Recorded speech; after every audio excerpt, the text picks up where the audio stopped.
Welcome. You're listening to the Malcontent News Russia-Ukraine War podcast, the show that cuts through the fog of war and updates you about the ongoing conflict in Ukraine. With your host, Linnea Hubbard.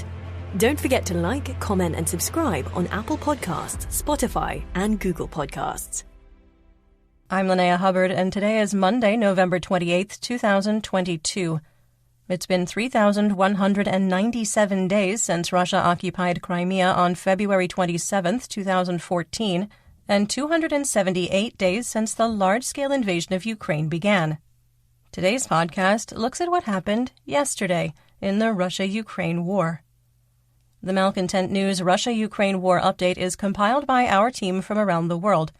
Today's report includes information from direct contacts in Ukraine and their proxies, Russian Ministry of Defense reports, the General Staff of the Armed Forces of Ukraine reports, Operational Command South of Ukraine, open source intelligence, our in-house team of analysts and geolocation experts, and pro-Ukrainian and pro-Russian mill bloggers and social media accounts with a track record of trying to be accurate. We have one mission: to report the truth, because the truth matters. Let's start with our assessment of the current status of the war. First, we assess that the risk of terror attacks on civilians and civilian infrastructure is extremely high, with another round of attacks likely this week. Second, we maintain that Russia will not stop until the Ukrainian electrical grid and natural gas network are completely destroyed, or Russia's supply of missiles and drones is exhausted. Third, we maintain that the risk of a nuclear accident caused by the de-energization of Ukrainian nuclear power plants caused by Russian electrical infrastructure destruction is possible. Fourth, we maintain that Russia is conducting stealth mobilization and may be preparing for the second wave of partial mobilization in January 2023. Fifth, we assess that the slowdown in combat operations on multiple axes will end in the next 13 to 28 days, with winter weather conditions starting to sweep across Ukraine. Sixth, we maintain that neither belligerent will institute a winter pause. Seventh, we maintain that President Putin's inner circle is actively targeting Russian Minister of Defense Sergei Shoigu for dismissal and replacement due to continued military failures in Ukraine. Eighth, we maintain that Russian President Vladimir Putin is facing unrest inside and outside the Kremlin. If there continue to be military failures, there is a remote chance Russia could face a regime change. Ninth, we maintain that the Russian military within Ukraine is combat ineffective and can only mount effective defensive operations.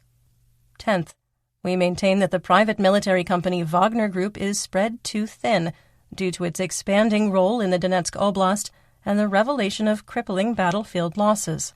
11th, we maintain that Ukraine holds the battlefield initiative, forcing Russian troops to remain in a defensive posture. And finally, we maintain that the threat of Russian forces in Belarus crossing into Ukraine has diminished, but remains a possibility in the next 45 to 75 days.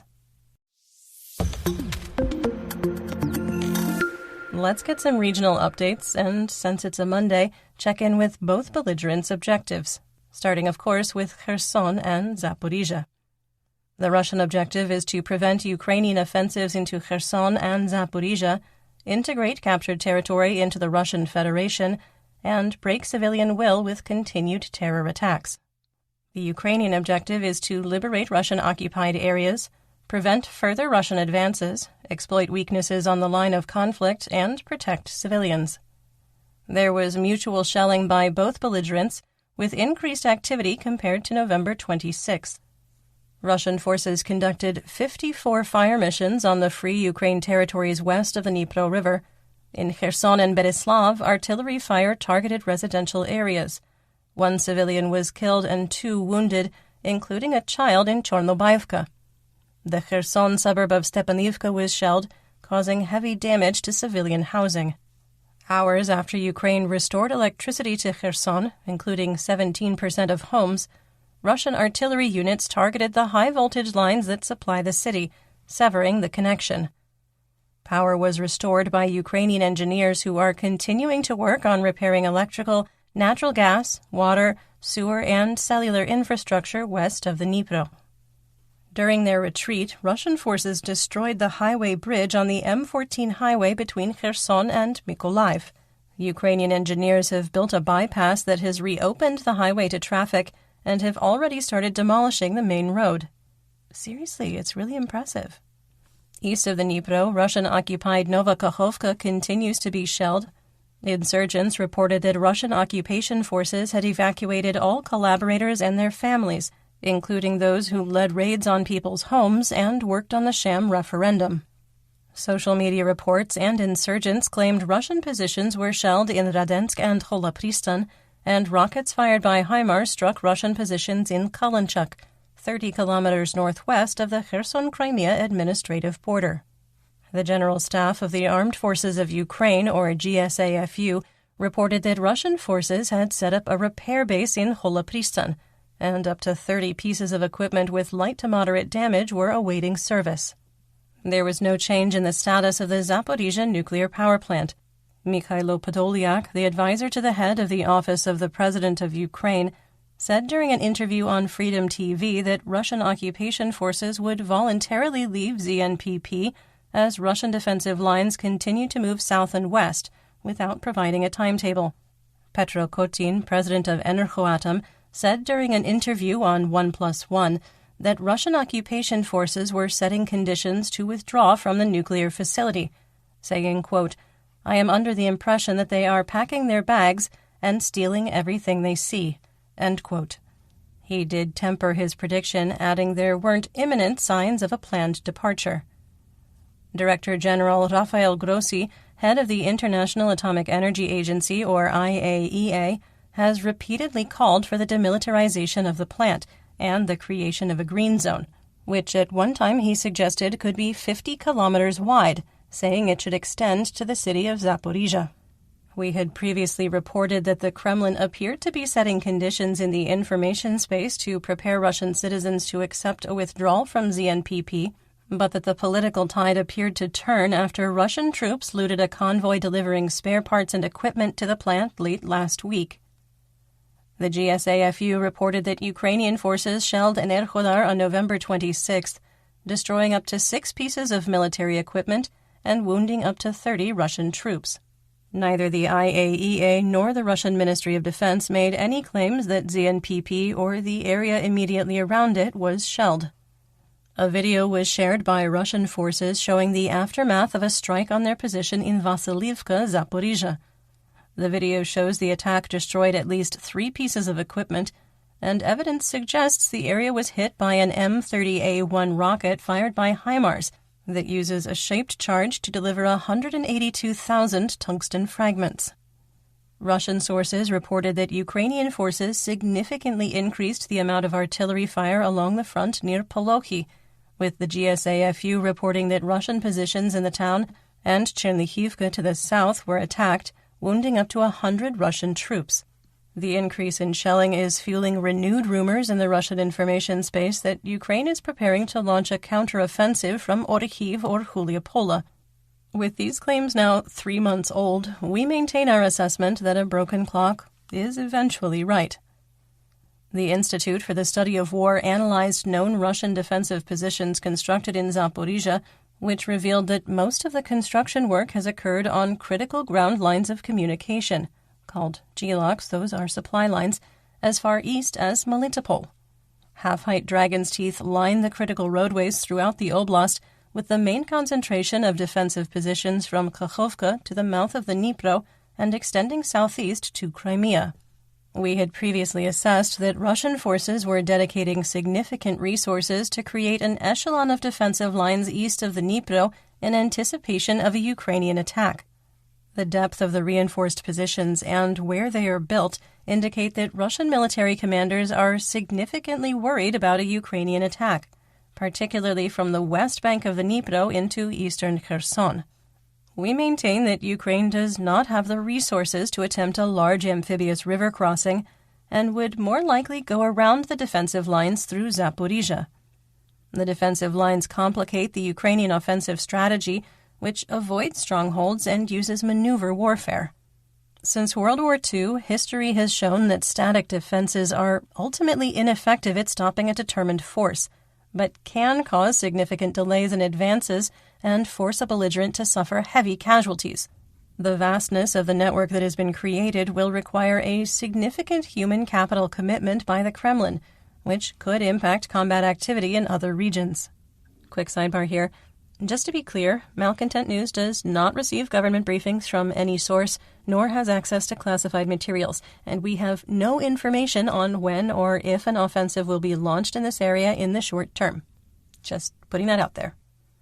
Ivan Fedorov, the exiled mayor of Melitopol, claimed that Russian occupiers were hunting down partisan leaders and offering rewards as high as 500,000 rubles. That's $8,250 US. The city has been a center of insurgent activity since the late spring. Russian and Ukrainian sources reported increased artillery activity from the Zaporizhzhia-Donetsk administrative border to Huliapola to Orekhiv to Sherbaki. Now to the Donbas region, starting with southwest Donetsk. The Russian objective is to integrate the oblast into the Russian Federation, capture the rest of the oblast, and bring the insurrection across southwestern Donetsk under control. The Ukrainian objective is to lock Russian military assets in place, defend the existing line of conflict while finding and exploiting weaknesses, destroy troop concentrations and command and control sites, and interdict supplies and disrupt logistics. The GSAFU reported that Ukrainian positions in Vremivka were shelled and hit by Russian airstrikes, supporting the Russian MOD claim that Ukraine was attacking Russian positions to the south. The Russian MOD reported fighting around Shevchenko and renewed fighting in Pavlivka, without evidence. In fact, not a single other source reported fighting in this region. The military traditions of the 1st Army Corps of the Donetsk People's Republic, or DNR, were upheld in Novomikhailivka, with yet another failed advance on the town. Fighting continued in Marinka, according to both Ukrainian and Russian sources, with some Russian mill bloggers claiming that forces with the DNR militia had advanced further into the city. Mercenaries with Wargonzo, which have generally been reliable in their reports, made no such claims, only stating that fighting continued. The 1st Army Corps started its main assault on Marinka 4 months ago, and has made repeated claims of battlefield success there that were either untrue or temporary. We aren't questioning if there is fighting in Marinka, but when it comes to Russian claims of battlefield success, pictures or video or it didn't happen. Ukrainian and Russian sources reported continued fighting south and east of the firebase in Nevelske, and another attempt to advance into Pervomaisky from Pisky without success. Russian and Ukrainian sources reported fighting in Vodiana, where elements of the 1st Army Corps have been blocked for weeks. The People's Militia of the DNR Telegram channel released a video showing night fighting in Vodiana, with a Ukrainian position destroyed by artillery or tank fire.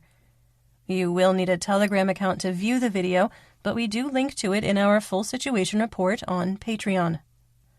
Ukrainian forces reported that Russian proxy forces attempted another advance on Avdiivka head-on and were met with the same disastrous results.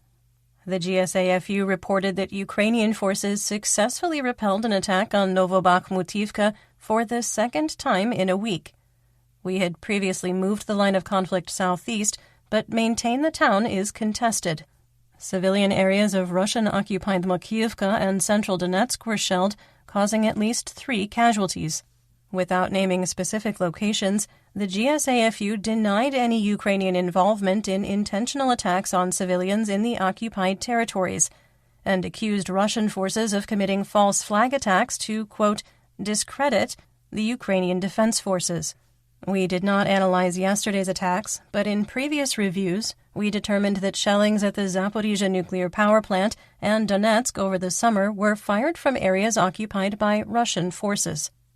Russian forces shelled Kurakhova on the N15 highway Gilak, remember that's a supply line, which supports Ukrainian forces in Marinka. 2 people were killed and 1 injured when a shell landed in an apartment complex playground. The People's Militia of the DNR released their 5 o'clock volleys, claiming their forces destroyed 3 main battle tanks, 3 D-30 howitzers, and 14, quote, armored and automotive vehicles, all without evidence. The Russian MOD did report that Ukrainian tanks and armored and automotive vehicles were destroyed across Donetsk, but not in alignment with the DNR report. Ukrainian forces conducted 181 fire missions across the occupied territories. The GSAFU reported that Russian Mobics were completing small arms training in Novopetrikivka before being deployed to the front. Residents of the town of Staromlinivka were forcibly removed, and Russian troops occupied their homes. In northeast Donetsk, the Russian objective is to integrate the oblast into the Russian Federation, defend against Ukrainian advances toward Luhansk, and capture Bakhmut-Soledar. The Ukrainian objective is to defend Bakhmut-Soledar, push into the Luhansk Oblast, and minimize civilian casualties. The GSAFU reported that Russian forces attempted to advance on Yakovlivka without success. Russian and Ukrainian sources reported significant fighting continued east of Soledar, with no change to the line of conflict. It has been 4 months since Russian proxy forces, supported by mercenaries with private military company or PMC Wagner Group, launched their initial attacks on both towns. Renewed fighting erupted east and southeast of Bakhmut, and Russian forces unsuccessfully attempted to advance into Opitne. We had previously reported that PMC Wagner had deployed 2,000 mercenaries with penal units, and Ukrainian military commanders appear to be matching troop deployments.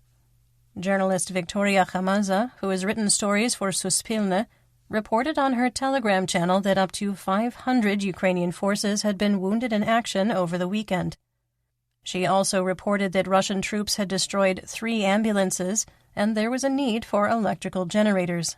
In a later report, she claimed, quote, street fighting was ongoing in some areas. Wargonzo didn't paint a much better picture for Russian proxy forces led by PMC Wagner, claiming Ukrainian forces could easily rotate among their defensive positions and were building new defensive lines covertly in the overnight hours. Russian forces continue to lack night vision and thermal imaging, with many units attempting to crowdsource consumer hardware. Wargonzo claimed that Ukrainian forces were leaving booby traps in, quote, the vicinity of Bakhmut and other villages of laptops, jewelry, and other valuables mined with explosives. Since it was enough to report, apparently, at least more than one PMC Wagner mercenary FAFO'd. Quick sidebar here. FAFO'd means f***ed around and found out. Fighting continued along the T-513 highway, including attempted advances on Andriivka, Kurdyumivka, and Ozaryanivka. There was no change in the line of conflict, with fighting in Ozaryanivka reportedly intense. The Russian MOD reported fighting in Mayorsk. A video showed Russian troops had suffered heavy losses and were carrying the dead and wounded to a rallying point. Southeast of Lysychansk, fighting continued on the Donetsk-Luhansk administrative border, near Verkhnokamianskia, led by the 2nd Army Corps of the Luhansk People's Republic, or LNR, and Spirna, led by PMC Wagner. In Luhansk, the Russian objective is to integrate the oblast into the Russian Federation, hold current defensive lines, and control insurgency. The Ukrainian objective is to break Russian defensive lines, advance on Svatova, Kremina, and Lysychansk, and support insurgents. The Russian MOD and mercenaries with Rybar reported continued fighting in Novoselivska and Kuzymivka. There was no change in the situation. Russian sources reported their troops failed to advance on Ukrainian positions in Stelmachivka. The GSAFU reported that Ukrainian positions in Raihorodka were shelled, hinting that a small advance may have occurred in the contested settlement, or that Russian forces were conducting interdiction. The GSAFU reported Plashanka was shelled for the 10th day in a row, and both the Russian MOD and mercenaries with Rybar reported continued fighting in the village. The Russian MOD also reported continued fighting on the outskirts of Chervonopopivka, with no change in the situation. The GSAFU reported that Russian forces shelled Dibrova, and Russian mill bloggers claimed that Ukrainian forces have almost reached the southwest corner of Kremina. Despite claims from Wargonzo, we have not changed our map because there has been no visual confirmation that Dibrova is under Ukrainian control. And we have trust issues. Both Ukrainian sources and Wargonzo reported continued fighting led by PMC Wagner east of Bilohorivka, the one in Luhansk, with no change in the situation. The GSAFU confirmed a strike on Svatova on November 25th, targeting a concentration of 70 Russian troops, but did not make any claims about casualties. Rybar reported new HIMARS strikes on Svatova and Nizhny Duvanka, which is north of Svatova, and on the Russian Gilak supplying defensive operations near Kuzymivka. Serhiy Haidai, Luhansk Oblast administrative and military governor, claimed that Ukrainian forces struck a, quote, important enemy target in Luhansk without providing any other details. I'm pretty intrigued. I don't know about you. The Eastern Human Rights Group reported that Russian government officials are planning to close coal mines in the DNR and the rear areas of occupied Luhansk. Russian troops had intentionally flooded some coal mines in Luhansk over the summer.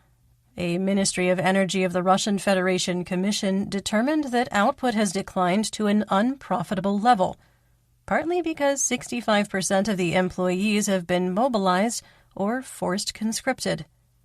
Continuing to provide minimal support for mine operations is utilizing too many resources. Mines must continuously pump water out to prevent flooding, and the Donbass is polluted with heavy metals from Soviet-era production and naturally occurring uranium.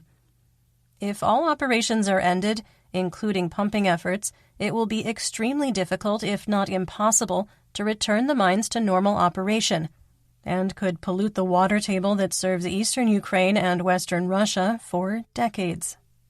You're listening to the Malcontent News Russia-Ukraine War Podcast. Our team of journalists, researchers, and analysts is funded by readers, listeners, and viewers just like you. To support independent journalism, please consider becoming a patron. You can find us on patreon.com at Malcontent News. In the Chernihiv, Kharkiv, and Sumy region, the Russian objective is to lock Ukrainian military resources into place and launch terror attacks on civilians in an attempt to break morale and maximize casualties by deprivation of heat, water, and medical services. The Ukrainian objective is to complete the liberation of the Kharkiv Oblast, maintain the integrity of the international border, deter attacks, and protect civilian lives. A Russian S-300 anti-aircraft missile used for a ground attack struck the village of Bezmyatezhne, 30 kilometers southwest of Kupiansk, damaging a lyceum. Quick note here. A lyceum is a secondary school that typically specializes in teaching art, music, or sports. Dmytro Zhivitsky, Sumy Oblast administrative and military governor, reported that the Hromada of Esmen was struck by 2 shells near the international border with Russia. Otherwise, it was quiet. The GSAFU reported the villages of Yanzhulivka, Mykolaivka, and Khalakhanivka were shelled in the Chernihiv Oblast. Moving on to the Black Sea, Crimea, Mykolaiv, and Odessa region.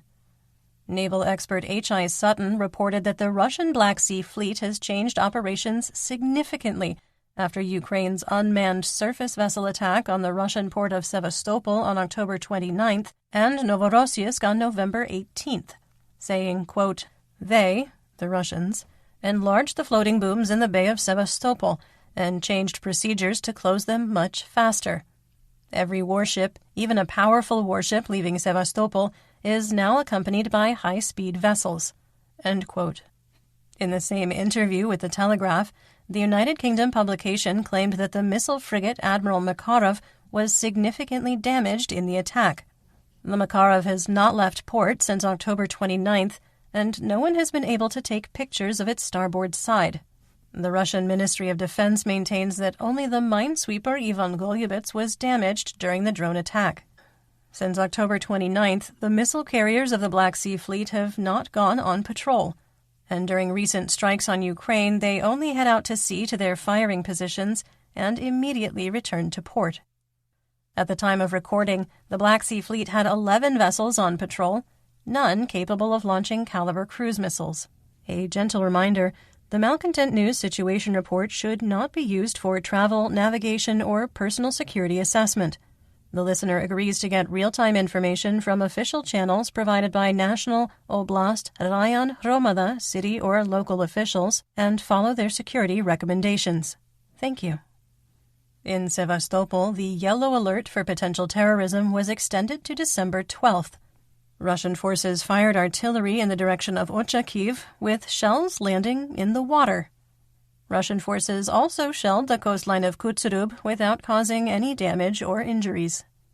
In western and central Ukraine, the Russian objective is to launch terror attacks on civilians in an attempt to maximize casualties by deprivation of heat, water, and medical services, and break morale. The Ukrainian objective is to deter attacks and protect civilian lives. Russian forces attacked Pokrovsk, Chervonohrivka, and Marhanets with up to 30 Grad rockets from S-21 Multiple Launch Rocket Systems, or MLRS. There was no significant damage or casualties reported. In Ivano-Frankivsk, the Security Service of Ukraine, or SSU, searched the Ukrainian Orthodox Church of Moscow Patriarchate for collaborators, weapons, or evidence of material support of the Russian Federation. The SSU reported the clergy was cooperative and working with the security service during the inspection.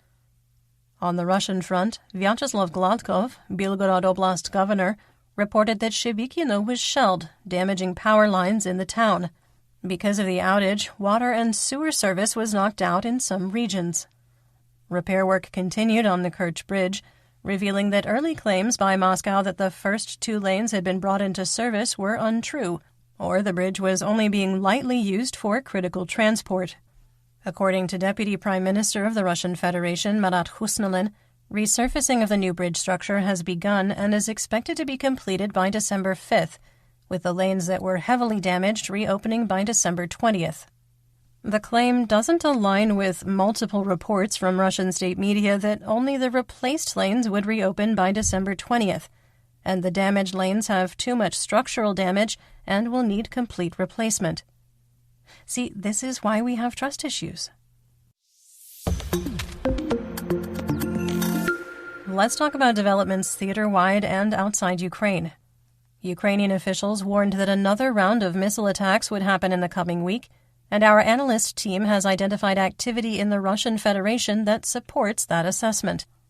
Ukraine was close to stabilizing its energy system, but was still dealing with a 20% deficit requiring rolling blackouts to continue in 15 regions.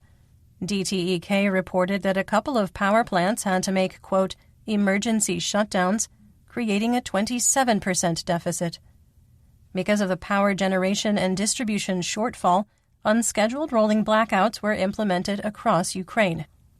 The spat between Ukrainian President Volodymyr Zelensky and Kyiv Mayor Vitaly Klitschko over problems with invincibility points in the city continued, with Klitschko lashing out at national government officials. On Telegram, the mayor reported that over 400 centers were operating, and another 100 could come online now that donations of more generators had been received.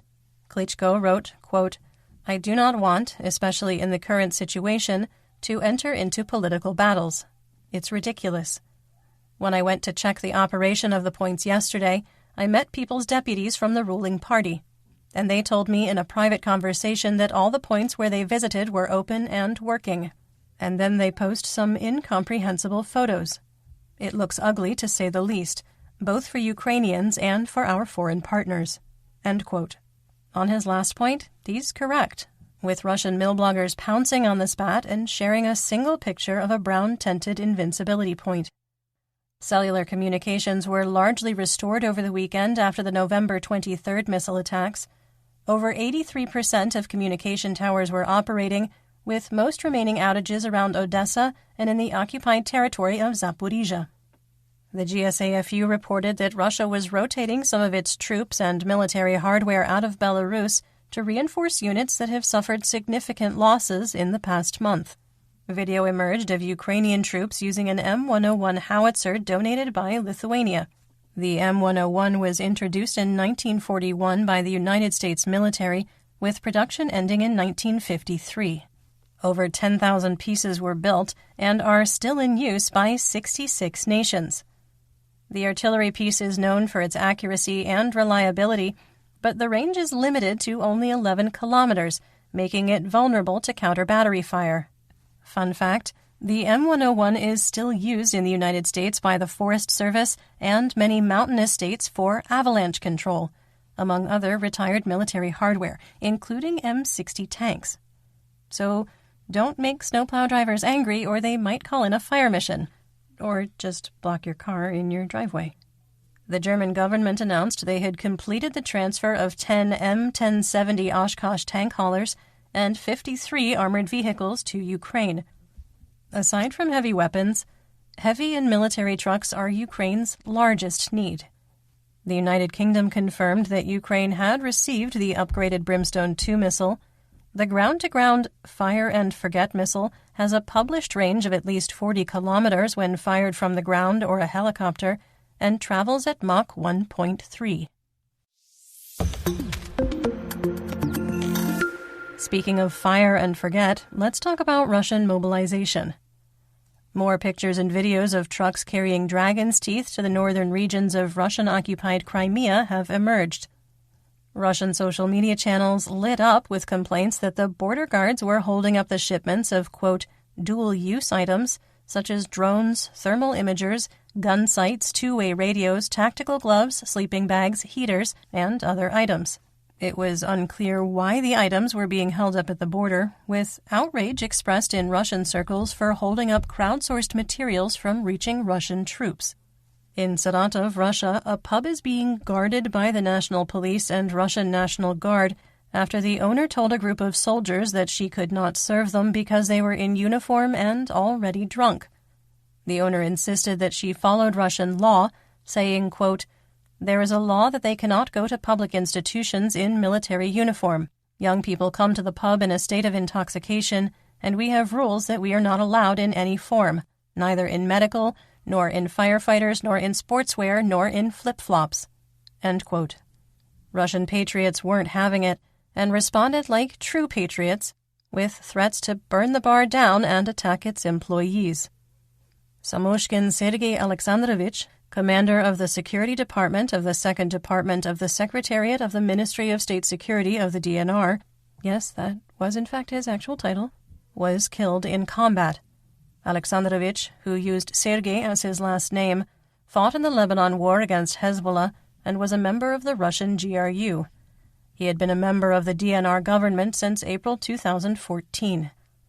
Following instructions from the RIA, which, by the way, banned our website on March 23rd, and we could not be prouder, the Russian Facebook clone VK deplatformed the Council of Mothers and Wives of Military Personnel after their failed attempts to meet with Russian President Vladimir Putin and condemnation of the sham meeting he held with 18 hand-picked women on Saturday, mostly government officials. Founded by Olga Tsukhanova, the organization now has chapters in 89 cities. Because why meet with angry wives and their babushka mothers to hear their real concerns?